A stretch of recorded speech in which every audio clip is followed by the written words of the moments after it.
Olá, olá, minha galerinha linda da ETI Euridice Ferreira de Mello, passando aqui nessa tarde maravilhosa para mais uma aula de geografia com vocês, nessa tarde de sábado, de 12 de junho de 2021. Meu avatar chegando aqui também para cumprimentá-los, eu sou a professora Tagiane Fortaleza. Essa aula é para as turmas dos oitavos anos e hoje a gente vai estudar os conteúdos de 8 a 14 do bloco de vocês. Então, o tema da nossa aula de hoje é a formação dos blocos regionais de integração no continente americano e a sua influência geopolítica no território americano. Meninos, antes de mais nada, vamos entender o que sejam blocos regionais. Quais os objetivos de um bloco regional? E qual a lógica desses blocos regionais? Meninos, um bloco regional, no nosso caso estudado aqui hoje, é um agrupamento de países de acordo com um critério. E o critério que a gente vai analisar hoje é o critério econômico. Os blocos que se regionalizaram de acordo com o critério econômico, tá?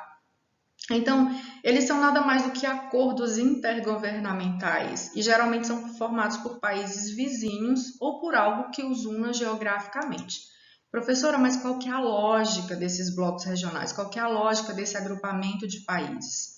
Meninos, eles visam aumentar as parcerias em detrimento das suas rivalidades. Eles também visam o aumento de áreas de consumo preferencial e eles visam também aumento da capacidade concorrencial e a possibilidade de acumulação de capital. Como eu falei para vocês, a gente vai analisar os blocos regionais de acordo com o critério econômico. Então, meninos, vamos entender aqui. Os blocos regionais, eles ganharam força no mundo todo a partir da década de 90. Foi no pós-guerra, e sobretudo após a Guerra Fria, que esses blocos se intensificaram. O fluxo de mercadorias no mundo se intensificou após a queda do Muro de Berlim. O mundo ocidental e o mundo oriental praticamente se uniram. E hoje, os grupos economicamente fortes dominam o cenário internacional. Geralmente, o fator geográfico favorece a criação do bloco, promovendo a integração entre os países vizinhos. Mas também há blocos que ultrapassam os limites do seu continente, tá?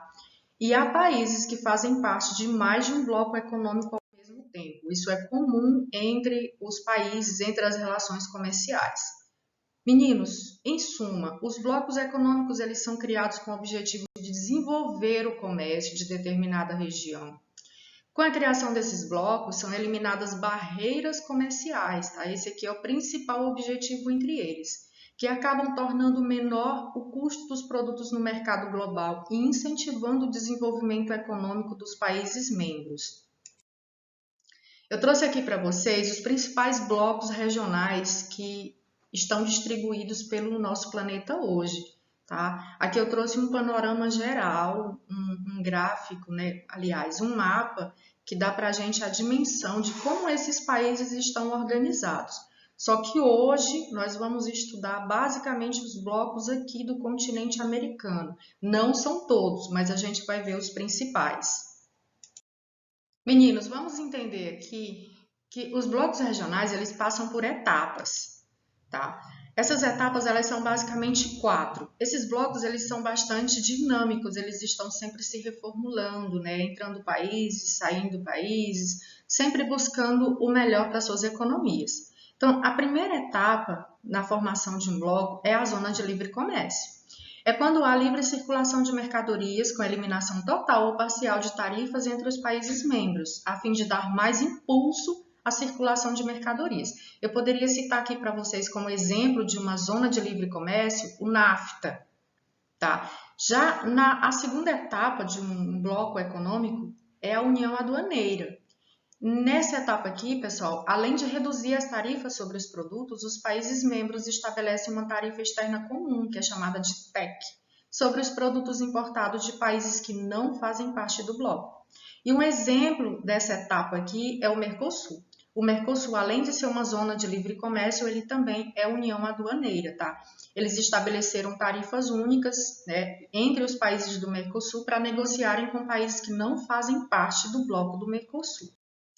Meninos, aqui, o mercado comum É quando há a livre circulação de pessoas, mercadorias, serviços e capital. Está inserido todas as características, né, das duas fases anteriores que acabamos de falar delas, e mais a circulação de pessoas. Os cidadãos que estão dentro desse bloco econômico, ele tem a livre circulação por qualquer país intrabloco.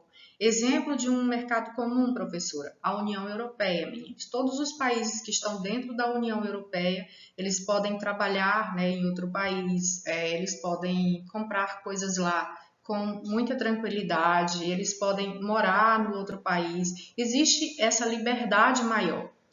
E a União Econômica e Monetária é quando os países de um mesmo bloco, eles adotam uma moeda em comum, administrada por um banco central único e utilizada pela população como um todo.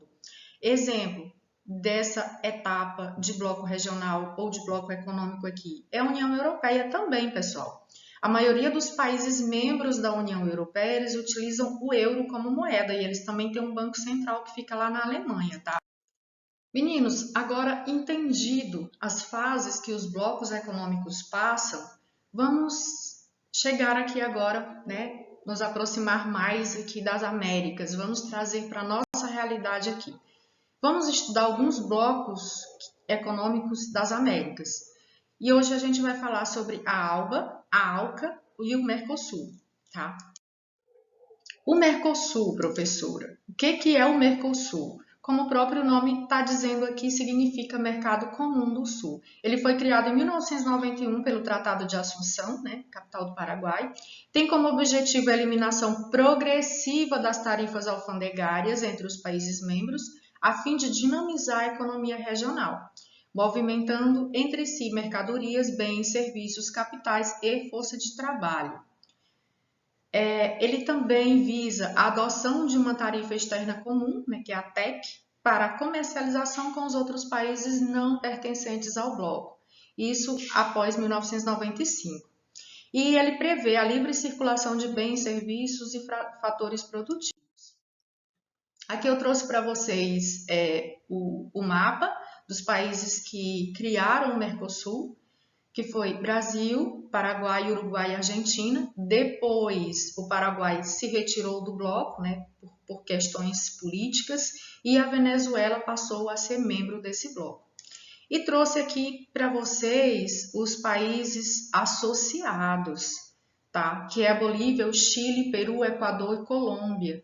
E temos também o México como um país observador, né? Ele está aqui como um convidado apenas.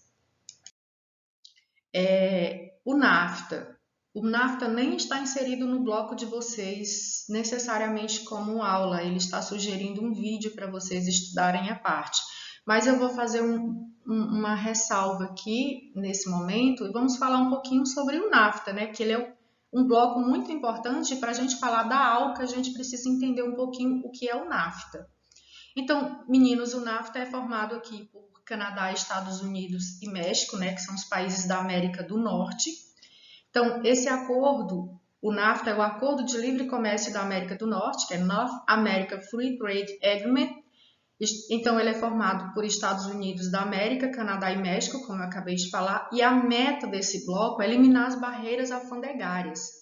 Ou seja, professora, ele ainda está na primeira etapa dos blocos econômicos, exatamente, meninos. Ele não visa nada mais do que eliminar barreiras alfandegárias, tá? Eles apenas querem enfrentar a concorrência da União Europeia. E esse bloco aqui do NAFTA entrou em vigor em 1994 e eles tinham um prazo de 15 anos para a total eliminação das barreiras alfandegárias entre esses três países membros aqui. E em 94 eles convidaram o Chile, né, para ser um país observador desse bloco também. Ele tem alguns privilégios dentro das negociações com esses três países membros, Estados Unidos, Canadá e México. Aqui eu trouxe para vocês a bandeira, né, do NAFTA, desse bloco econômico. E o grande destaque desse bloco econômico aqui fica por conta da poderosa economia dos Estados Unidos, né? Os Estados Unidos é indiscutivelmente a mais potente das três. O impulso alcançado pela economia canadense dependeu de grandes investimentos e capital estadunidense, inclusive ligado aos setores estratégicos e mais avançados tecnologicamente, que Que setores estratégicos e avançados são esses, professora? Informática, aeroespacial, eletroeletrônicos, química fina, etc. Então, muitas empresas estadunidenses investiram capital aqui no Canadá, né, para que o Canadá pudesse ter um destaque também dentro do bloco. Então, hoje, Estados Unidos e Canadá são as duas grandes potências, claro, liderado pelos Estados Unidos. E o México, como fica nessa história toda? Então, o México, meninos, é aquele primo pobre da história. Ele tem uma influência do capital estadunidense muito grande, se fortaleceu com o avanço das maquiladoras. O que são as maquiladoras, professora? São aquelas empresas, sobretudo no ramo automobilístico, que se instalaram em cidades fronteiriças. Ou seja, as empresas são americanas, mas elas se instalaram do outro lado, né, do lado na fronteira do México, em cidades como Tijuana, Mexicali e Ciudad Juárez. Então, essas três cidades aqui, elas são polos industriais e são chamadas de maquiladoras. As peças vêm todas prontas, eles apenas montam os carros aqui do lado mexicano, mas isso favorece a economia do México e eles também têm a oportunidade de vender os seus produtos dentro desses dois países aqui com tarifas mínimas, né, com tarifas reduzidas. Professora, e a ALCA? O que é a ALCA? Meninos, a ALCA é a Área de Livre Comércio das Américas, Free Trade Area of the Americas, reunindo 34 países, exceto Cuba. Como assim, professora? Então, meninos, a ALCA é um projeto ambicioso, né, audacioso, que vai desde o norte até o extremo sul do continente americano, pegando as três Américas. E exclui Cuba, porque, segundo os idealizadores desse projeto, desse bloco, dessa regionalização, Cuba não respeita as questões democráticas, né? Eles são um país socialista.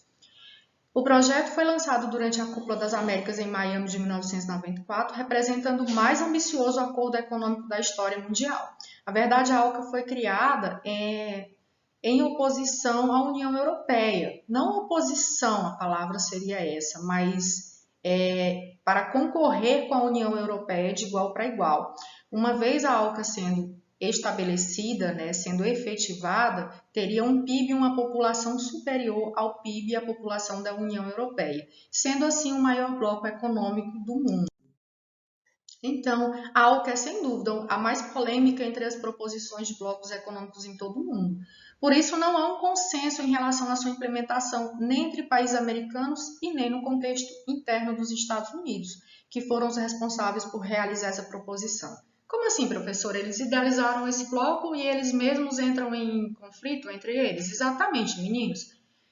Alguns estudiosos e políticos americanos, né, economistas e tal, eles entendem que, uma vez implementada esse bloco, a ALCA, há algumas indústrias americanas e de outros países desenvolvidos, aliás, americanas e canadenses, né, que são os dois países desenvolvidos, chamados de países anglo-saxãos, eles migrariam para países periféricos aqui da América Latina e América Central. E isso traria prejuízos para as economias americana e canadense. Esse acordo deveria ter entrado em vigor no ano de 2005, mas após os atentados de 11 de setembro de 2001, ocorreu uma mudança no foco da política externa dos Estados Unidos. Então, como eu falei para vocês, ele nunca entrou em vigor de fato. Então, vamos falar agora um pouco sobre a ALBA, que é a Aliança Bolivariana para as Américas. Eita, vamos lá, gente! Meninos, em 2004, os líderes de Cuba e Venezuela apresentaram a proposta da ALBA. O bloco tem como pretensão integrar a região do Caribe e o restante da América Latina, a partir de propostas de incentivo à solidariedade mútua, projetos sociais e econômicos. Olha só, meninos, a ALBA nasceu em oposição à ALCA, né? Nós temos ideologias diferentes aqui dentro do continente americano. Como falei para vocês, é um continente grande, com processos de colonizações diferentes. A América do Norte, aliás, a América anglo-saxônica, composta por Canadá e Estados Unidos, foram colonizados por ingleses. No entanto, todo o resto do continente foram colonizados por povos de origem latina. Então, nós temos línguas diferentes, nós temos níveis de desenvolvimento diferentes. E aqui, quando se parte, né, para o bolso, para a economia, alguns países não veem esse projeto da ALCA com bons olhos. Então, a Venezuela, né, querendo a liderança também dessa parte do continente aqui, chamou Cuba, que estava fora do bloco da ALCA, do projeto da ALCA, e falou: opa, meu amigo, vamos lá, vamos criar um blocozinho aqui entre a gente e vamos chamar os nossos amigos. Quem quiser se juntar a gente, pode vir que será bem-vindo. E aí eles criaram essa aliança, né? E essa ALBA ela já passou por algumas modificações também. O primeiro ponto aqui, a Venezuela, a Cuba não conseguia comprar petróleo de outros países, né, por ser fechado, por não ter essa abertura. E a Venezuela falou: olha, eu vou te vender petróleo e você, em troca, me cede médicos, que a sua medicina é muito boa e nós estamos precisando melhorar o nosso sistema de saúde. E aí, dentro desse projeto, eles têm outras propostas, né? A solidariedade mútua e projetos sociais e econômicos. Então, eles vão além da questão econômica, entendem? O principal projeto da ALBA é realizar uma integração mútua entre os países da América Latina em uma possível frente de esquerda desses países contra a dominação e dependência político-econômica. Olha só, pessoal, o próprio nome da ALBA tem como base a ideologia de Simão Bolívar, né? É tanto que é Aliança Bolivariana, é a oposição à cultura estadunidense que vem invadindo todo o resto do continente, né? Hoje nós podemos encontrar os mais diversos produtos em todos os mercados de todos os países, e aí a gente vê o domínio, né, do capitalismo. E esses países socialistas ou de ideologia socialista não veem isso com bons olhos. Atualmente a ALBA é formada por Venezuela, Cuba, Nicarágua, Bolívia, Dominica, Equador, São Vicente e Granadinas. Como eu falei, os blocos eles são bastante dinâmicos. Atualmente, se não me engano, a Bolívia não faz mais parte da ALBA, tá? Ele saiu agora em 2018. Houve uma proposta, inclusive, para a criação de uma moeda única, que é o sucre, para substituir o dólar nas relações econômicas entre os países. Então, olha só, eles são tão audaciosos que eles querem criar essa moeda única aqui entre os países membros, né? É uma afronta mesmo ao projeto americano. A ALBA seria uma frente de governos latino-americanos de esquerda que teria tanto um caráter econômico quanto a grandeza política, né, e ideológica também, pessoal. Então é isso, nossa aula de hoje foi falar sobre os blocos econômicos regionais, né, daqui da América, do continente americano. Falamos sobre alguns, não falamos sobre todos, mas os mais importantes. Creio que a gente